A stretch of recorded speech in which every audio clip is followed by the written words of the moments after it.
नमस्कार, आप देख रहे हैं अपना उत्तराखंड। मैं हूं आपके साथ अक्षय सिंह। बुलेटिन की शुरुआत इस वक्त की बड़ी खबर के साथ, और ये बड़ी खबर इस वक्त आपको गैरसैंण से बता रहे हैं, जहां पर मुख्यमंत्री त्रिवेंद्र सिंह रावत ने बजट को लेकर प्रेस कॉन्फ्रेंस की। मुख्यमंत्री त्रिवेंद्र सिंह रावत ने कहा कि हमारा फोकस 4 विषयों पर है। राज्य सरकार ने 4 सालों में स्वास्थ्य स्वावलंबी पर फोकस किया है। सुगम और स्वच्छ उत्तराखंड पर फोकस सरकार का रहा है। 2021-22 के स्वास्थ्य बजट में भी 34% की बढ़ोतरी की गई है। मुख्यमंत्री की तरफ से इस संबंध में जानकारी दी गई है। साथ ही कहा कि पिछले साल की तुलना में स्वास्थ्य बजट में 700 करोड़ रुपए का इजाफा किया गया है, ताकि स्वास्थ्य सेवाओं को बेहतर किया जा सके। बड़ी खबर इस वक्त आपको बता रहे हैं, उत्तराखंड सरकार अपने कार्यकाल का अंतिम बजट पेश कर चुकी है और इस बजट को लेकर मुख्यमंत्री त्रिवेंद्र सिंह रावत की तरफ से प्रेस कॉन्फ्रेंस की गई है, जिसमें राज्य सरकार ने 4 सालों में किस तरह से विकास कार्यों पर फोकस किया है, इस संबंध में जानकारी मुख्यमंत्री त्रिवेंद्र सिंह रावत की तरफ से दी गई। उन्होंने कहा कि सुगम और स्वच्छ उत्तराखंड को लेकर प्रयास सरकार की तरफ से रहा है। चंद्रमोहन हमारे संवाददाता है, इस खबर पर ज्यादा जानकारी के साथ जुड़ गए। चंद्रमोहन, जिस तरह से मुख्यमंत्री त्रिवेंद्र सिंह रावत सरकार की विकास योजनाओं को लेकर बेहद उत्साहित नजर आ रहे हैं, विपक्ष उस नाकामी करार दे रहा है, आम जनता की जिंदगी में कितना परिवर्तन हुआ पिछले 4 वर्षों में? देखिए अक्षय, सीएम त्रिवेंद्र सिंह रावत ने कल बजट पेश किया था और ये सरकार का आखिरी बजट है और इसमें करीब 3000 करोड़ की वृद्धि पिछली बार की तुलना में इस बार की गई है। और आज विधानसभा सत्र की कार्रवाई शुरू होने से पहले सीएम त्रिवेंद्र सिंह रावत ने प्रेस कॉन्फ्रेंस की है, जिसमें उन्होंने विस्तार से जो बजट में प्रावधान किए गए हैं अलग अलग विभागों के लिए, जो राज्य सरकार का फोकस है, उन तमाम चीजों के बारे में सीएम त्रिवेंद्र सिंह रावत ने जानकारी दी है। जो बिंदु बताए हैं सीएम ने अपनी प्रेस कॉन्फ्रेंस में, वो स्वास्थ्य को लेकर हैं, स्वावलंबी आत्मनिर्भर उत्तराखंड, सुगम और स्वच्छ उत्तराखंड को लेकर सीएम त्रिवेंद्र सिंह रावत का फोकस और उनकी सरकार का फोकस रहा है, इसकी जानकारी उन्होंने दी है। जो अब का बजट है 21-22 का स्वास्थ्य बजट, उसमें 34% की वृद्धि की गई है। स्वास्थ्य जो समस्या है वो उत्तराखंड में काफी पुरानी है और एक बड़ी समस्या स्वास्थ्य की दृष्टि से है। लोगों को समय पर इलाज नहीं मिल पाता, जिसके कारण कई जो लोग हैं उनकी मृत्यु होती है, तो उसमें भी काफी कमी आई है। इस तरह की जानकारी सीएम त्रिवेंद्र सिंह रावत ने दी है। इस बार जो स्वास्थ्य का बजट है उसमें 34% करीब 700 करोड़ रुपए का इजाफा किया है। अटल आयुष्मान योजना जो भारत सरकार ने लागू की थी, उसी को विस्तारित करते हुए राज्य सरकार ने उसको अटल आयुष्मान उत्तराखंड योजना का नाम दिया। और इस बार का जो प्रावधान है बजट के लिए इस योजना के अंतर्गत, वो 150 करोड़ रुपए का प्रावधान किया है। इसके अलावा 3 नए मेडिकल कॉलेज भी प्रदेश में बनेंगे, जिसमें हरिद्वार, पिथौरागढ़ और रुद्रपुर में 3 कॉलेज बनेंगे। उनके लिए 229 करोड़ का प्रावधान किया गया है। तो पूरी जो स्वास्थ्य में डॉक्टर्स की संख्या बढ़ी है, नई नियुक्तियां की जा रही हैं। इसके अलावा जो आत्मनिर्भर की जहां तक बात है, तो उसको लेकर भी बजट का प्रावधान किया गया है। और आंगनबाड़ी केंद्रों के माध्यम से जो बच्चों का पोषण को लेकर जो होता है, उसमें भी बजट के लिए जो है वृद्धि की गई है। और बोर्ड कनेक्टिविटी के खास तौर पर जो है जोर सीएम त्रिवेंद्र सिंह रावत ने प्रेस कॉन्फ्रेंस के दौरान दिया है। तो पिछली सरकारों के जो आंकड़े हैं वो उन्होंने रखे हैं। पिछले 16 साल की अगर हम बात करते हैं, राज्य को बने 20 साल हो गए हैं और 16 साल में करीब 7500 किलोमीटर के लगभग सड़क बनी है। लेकिन सीएम त्रिवेंद्र सिंह रावत के 4 साल के कार्यकाल में 7431 किलोमीटर की सड़कों का निर्माण किया गया है। इसमें सभी जो ग्रामीण और शहरी क्षेत्रों की सड़कें हैं वो शामिल है। कनेक्टिविटी को लेकर भी जो है पूरी तरह से सरकार फोकस्ड रही है। और पिछली सरकारों से उन्होंने आंकड़े भी बताए हैं और अपनी सरकार के आंकड़े भी बताए हैं। चलिए, बिल्कुल, बहुत शुक्रिया चंद्रमोहन इस खबर पर तमाम जानकारी और बातचीत के लिए। तो मुख्यमंत्री त्रिवेंद्र सिंह रावत ने बजट को लेकर प्रेस कॉन्फ्रेंस की है, जिसमें तमाम बातें इस बजट में प्रावधान को लेकर रखी गई। वही खबरों में आगे बढ़ेंगे, बात एक और बड़ी खबर की, और ये बड़ी खबर आपको बजट सत्र से ही जुड़ी बता रहे हैं। बजट सत्र की हंगामेदार शुरुआत हुई है। कांग्रेसी विधायकों ने त्रिवेंद्र सरकार के खिलाफ मोर्चा खोल दिया। त्रिवेंद्र सरकार के खिलाफ कांग्रेसी विधायक प्रदर्शन कर रहे हैं। दरअसल कांग्रेस के ये विधायक गन्ने का समर्थन मूल्य बढ़ाने की मांग कर रहे हैं। कांग्रेस विधायक गन्ने को हाथ में लेकर विधानसभा पहुंचे हैं। और विधानसभा के बाहर धरने पर बैठे कांग्रेस के विधायक। कांग्रेस प्रदेश अध्यक्ष प्रीतम सिंह के नेतृत्व में यह प्रदर्शन किया जा रहा है, जिसमें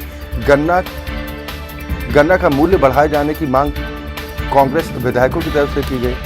ये बड़ी खबर इस वक्त आपको बता रहे हैं। दरअसल विधानसभा का बजट सत्र चल रहा है, लेकिन इस बजट सत्र के दौरान जबरदस्त तरीके से हंगामा देखने को मिल रहा है। प्रदेश कांग्रेस अध्यक्ष प्रीतम सिंह के नेतृत्व में विधानसभा परिसर में धरना प्रदर्शन किया गया, विरोध प्रदर्शित किया गया।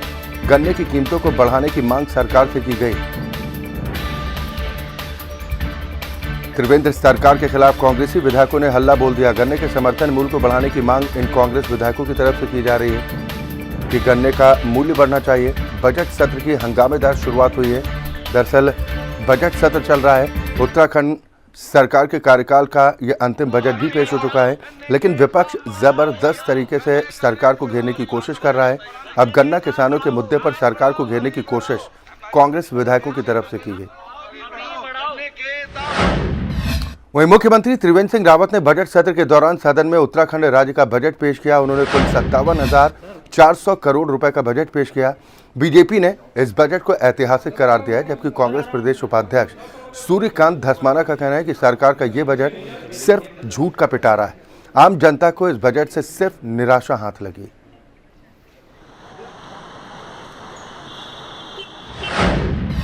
आनंद और पंच दशनाम आह्वान अखाड़े की पेशवाई आज धूमधाम के साथ निकाली जा रही है। दोनों पेशवाई का समय अलग अलग है।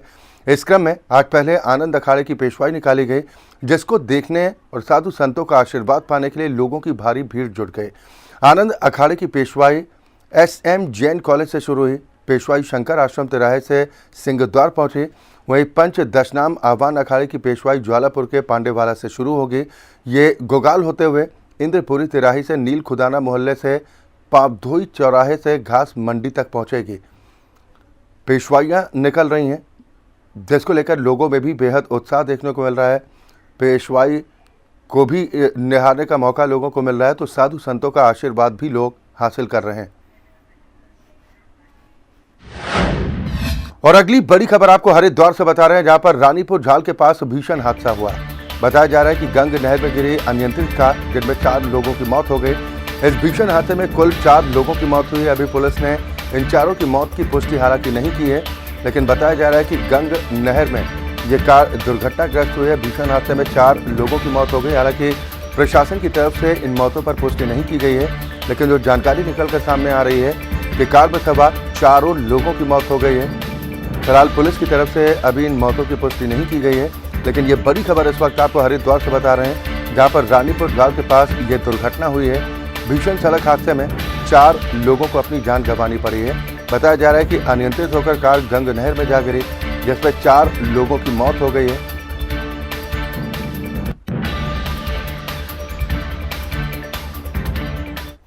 उधर मसूरी SDM कार्यालय में SDM की अध्यक्षता में जॉर्ज एवरेस्ट गंतव्य प्रबंधन समिति की बैठक का आयोजन किया गया, जिसमें प्रबंध समिति के अंतर्गत पर्यटक स्थलों जॉर्ज एवरेस्ट लंबीदार खनिज नगर जड़ी पानी में पर्यटकों को बेहतर मूलभूत सुविधाएं दी जाने के साथ साथ पर्यटन स्थलों को बेहतर रूप से संचालित करने के लिए विचार विमर्श किया गया। पर्यटन स्थलों में पार्किंग आदि के इंतजामों के लेकर भी सर्वसम्मति से प्रस्ताव पारित किया गया है। इस बैठक में क्षेत्रीय सभासद जसबीर कौर ने पर्यटन स्थलों पर स्थानीय लोगों को रोजगार देने की वकालत करते हुए कहा कि मसूरी के पर्यटन स्थलों को स्थानीय युवाओं को रोजगार के साधन से जोड़ा जाए, जिससे युवाओं को भी रोजगार के अवसर मिल पाए और लोगों को फायदा पहुंचे। और अगली खबर पौड़ी से, जहां पर अनुसूचित जाति के युवा प्रकोष्ठ के सदस्यों ने सोशल मीडिया पर अभद्र व्यवहार और जाति सूचक शब्दों के प्रयोग किए जाने पर SSP पौड़ी से मुलाकात कर उन्हें ज्ञापन सौंपा। आपको बता दें कि पैठणी फेसबुक पेज पर 2 लोगों के जरिए एक पोस्ट पर अभद्र व्यवहार और जाति सूचक शब्दों का इस्तेमाल करने पर अनुसूचित जाति जनजाति युवा प्रकोष्ठ के पदाधिकारियों ने अपनी नाराजगी जाहिर की थी। इस बात को लेकर प्रतिनिधि मंडल ने SSP को ज्ञापन सौंपा है, जिस पर SSP P रेणुका देवी ने थानाध्यक्ष पौड़ी को त्वरित कार्रवाई के निर्देश दिए हैं। वहीं गौरव कुमार ने बताया कि SSP पौड़ी से मुलाकात कर उन्हें ज्ञापन प्रेषित किया गया।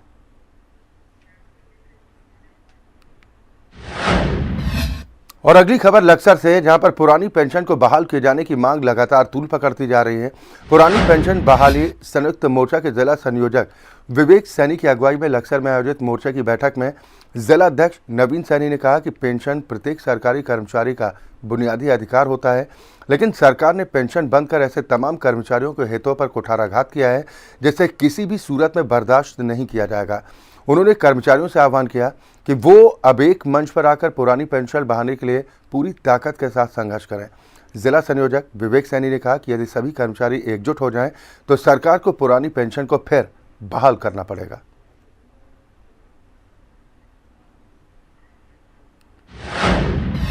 उत्तराखंड में पश्चिमी विक्षोभ के पहुंचने की संभावना के चलते अगले 4 दिनों तक मौसम में बदलाव के आसार। आज पर्वतीय इलाकों में हल्की बारिश और कुछ जगहों पर बर्फबारी की संभावना है। मौसम केंद्र के अनुसार उत्तरकाशी, चमोली, पिथौरागढ़ के ऊंचाई वाले इलाकों में हल्की बारिश और बर्फबारी, जबकि बाकी जिलों में मौसम शुष्क रहने की संभावना है। शनिवार से सोमवार तक प्रदेश के पर्वतीय जिलों में हल्की बारिश और बर्फबारी और बाकी जिलों में गर्जना के साथ हल्की बारिश के आसार जाहिर किए गए हैं। ऐसे तापमान में गिरावट भी दर्ज की जा सकती है। मौसम केंद्र के निदेशक ने बताया कि शनिवार से मौसम में एक बड़ा बदलाव देखने को मिल सकता है, जिसको देखते हुए मौसम विभाग ने सभी जिलों को अलर्ट भी भेजा है। वहीं गुरुवार को अधिकतम और न्यूनतम तापमान लगभग 29.9 डिग्री और 11 डिग्री सेल्सियस दर्ज किया गया।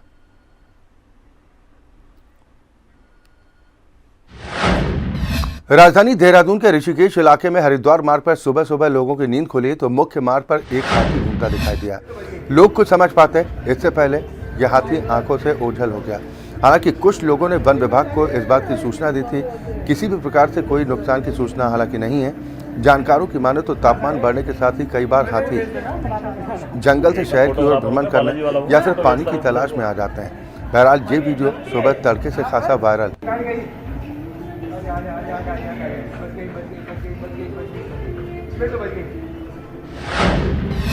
और अगली खबर लक्सर से, जहां पर इफ्को कंपनी के डीएपी और एनएपी खाद के अवैध बिक्री किए जाने की शिकायत पर प्रशासन और कृषि विभाग के अधिकारियों ने लक्सर के शेखपुरी गांव में एक संस्थान पर छापेमार कार्रवाई की। मौके से छापेमार टीम ने खाद के 22 सैंपल लिए और संस्थान की 15 दुकानों को सील किया गया। टीम की अगुवाई कर रहे मुख्य कृषि अधिकारी डॉक्टर विकेश कुमार ने बताया कि वैसे तो शिकायत ये मिली थी कि इफ्को के नाम से नकली खाद बनाकर उसकी बिक्री की जा रही है, लेकिन प्रथम दृष्टया ये इफ्को खाद की अवैध बिक्री का मामला नजर आ रहा है। फिर सैंपलों की जांच रिपोर्ट आने पर स्थिति साफ हो पाएगी, ये बात कही गई।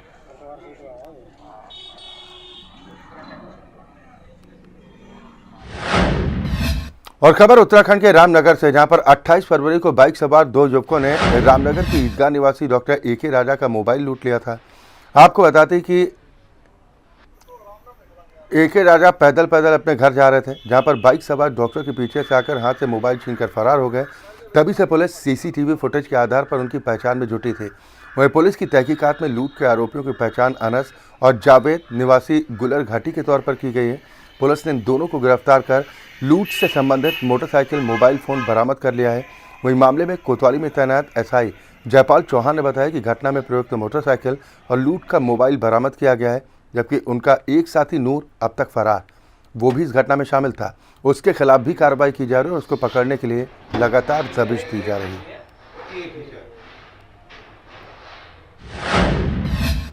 आबकारी विभाग पौड़ी की ओर से पौड़ी जनपद की 42 अंग्रेजी शराब की दुकानों के आवंटन की प्रक्रिया पूरी कर ली गई है। विभाग की ओर से बताया गया कि पौड़ी जनपद की सभी दुकानों को खरीद लिया गया है और अप्रैल से सभी दुकानों के नए स्वामी दुकानों का संचालन शुरू कर देंगे। इस बार ऑनलाइन प्रक्रिया से दुकानों का आवंटन किया गया है और जिलाधिकारी पौड़ी की अध्यक्षता में पारदर्शिता से दुकानों को आवंटित कर दिया गया है। जिला आबकारी अधिकारी पौड़ी राजेंद्र लाल ने बताया कि पौड़ी जनपद की 42 दुकानें हैं, जिनका 112 करोड़ 58,86,000 का ये नए वित्तीय वर्ष अधिभार चालू हो गए। जिले में तो उम्मीद है कि सारी शुरू हो जाएंगी। 42 दुकान, इसमें जो आज हमारी दुकानों का। और खबर उत्तरकाशी से, सब कुछ ठीक ठाक रहा तो देश विदेश से यमुनोत्री धाम की यात्रा में आने वाले श्रद्धालुओं को यात्रा काल में ट्रैफिक बाधित और जाम की स्थिति से अब दो चार नहीं होना पड़ेगा। दरअसल इस बार यमुनोत्री रोड को ट्रैफिक मुक्त करने को लेकर बड़कोट प्रशासन अभी से तैयारी में जुट गया है। यात्रा काल से पहले प्रशासन ने बड़कोट बाजार क्षेत्र में लगने वाले जाम को खत्म करने के लिए 3 नई पार्किंग बनाने का प्लान तैयार किया है, जिसमें फॉरेस्ट और राजस्व क्षेत्र का फिजूल भाग नगर पालिका को लीज में देकर पार्किंग निर्माण का प्लान। यह प्रशासन का पहले चरण का प्लान है, जबकि दूसरे चरण में शहर के बाहर उन जगहों में पार्किंग बनाने का प्लान है जहां से लोगों को सहूलियत भी मिल पाए अंदर तक पहुंचने की।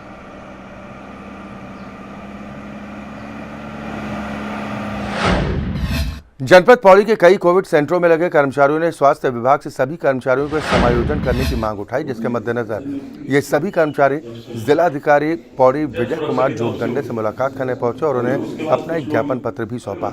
कोविड सेंटर में काम कर रहे कर्मचारी सूरज का कहना है कि ये सभी कोविड के समय में निस्वार्थ भाव से अपनी जान को जोखिम में डालकर काम कर रहे थे, लेकिन अब सरकार के जरिए इन कर्मचारियों को हटाने का आदेश जारी किया गया है।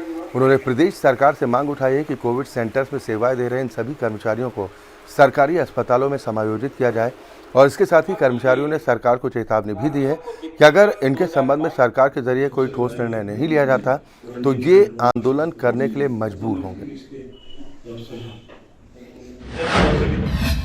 रामनगर से ग्राम ढेला की ओर जा रही रोड पर गांव सावरंदे के पास एक तस्कर हाथी आ गया। हाथी के रोड पर आने से दोनों साइड में ट्रैफिक की लंबी कतार लग गई, जिसके चलते ट्रैफिक को देखकर हाथी आक्रामक भी हुआ और हाथी ने एक कार के शीशे और कार का दरवाजा तोड़ दिया। हाथी के उत्पात मचाने की खबर जब वन विभाग को मिली तो वन विभाग के कर्मचारियों के जरिए हाथी को भगाने की कोशिशें की गई। वहीं हाथी ने मोटरसाइकिल को भी नुकसान पहुंचा दिया। मौके पर पहुंचे बिजरानी रेंजर राजकुमार ने अपनी टीम के साथ बामुश्किल हाथी को जंगलों की तरफ भगाया। लगभग 1 घंटे के बाद ट्रैफिक सुचारू रूप से शुरू हो पाया। वहीं तस्कर हाथी के रोड पर उत्पात मचाने से आसपास के क्षेत्र के ग्रामीणों में दहशत का माहौल बना हुआ।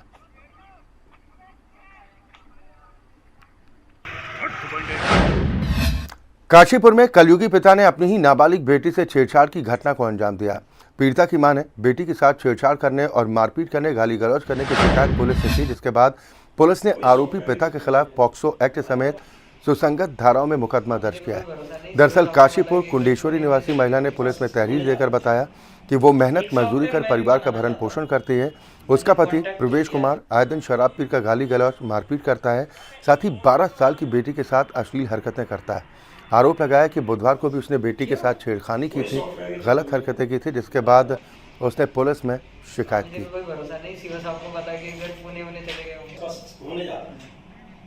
एक सॉफ्टवेयर मैं भी बनाना चाहता हूं। उधर आगरा की जेल में बंद विष्णु नाम के शख्स को 20 साल बाद इंसाफ मिला।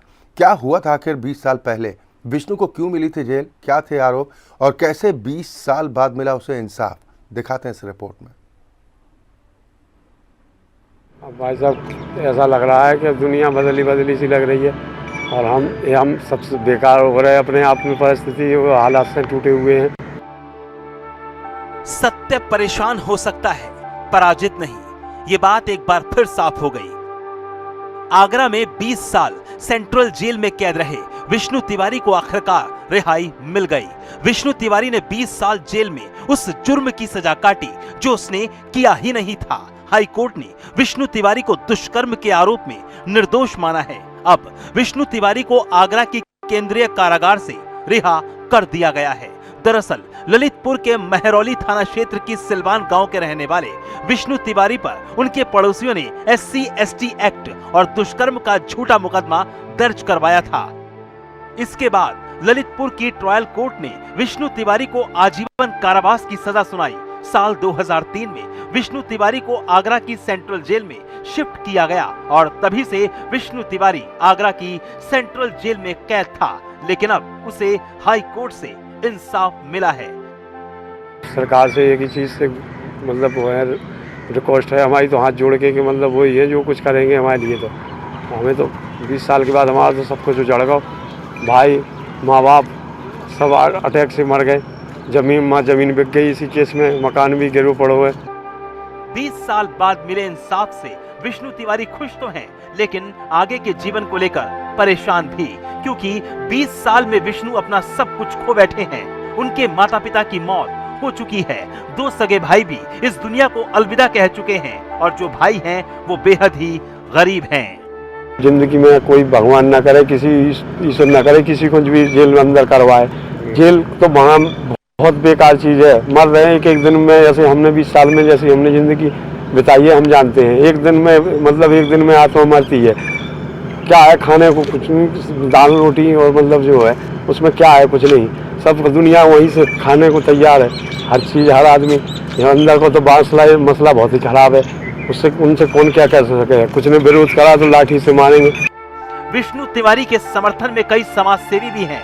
जो 20 साल थे वो जवानी के, वो तो बीत चुके, लेकिन रिहाई तो हो गई, लेकिन उन बीते जो 20 सालों की जवानी है उनको कौन लौटाएगा? तो इसको लेकर मैंने राष्ट्रीय मानवाधिकार आयोग में पत्र भेजा है और उसमें मांग की है कि जिनकी वजह से ये जेल गया था और 20 साल तक ये कैद में रहा, उनके विरुद्ध कानूनी कार्रवाई की जाए और उनसे मुआवजा वसूला जाए। पुलिसकर्मियों के वेतन से इसका मुआवजा वसूला गया जो उनकी मदद कर रहे हैं। विष्णु तिवारी को इंसाफ भले 20 साल बाद मिला हो, लेकिन ये सवाल जरूर है कि आखिर पुलिस ने 20 साल पहले इस केस को संजीदगी से क्यों नहीं लिया? क्या अब पुलिस विष्णु तिवारी को वो 20 साल लौटा सकती है जो उसने सलाखों के पीछे बिता दिए?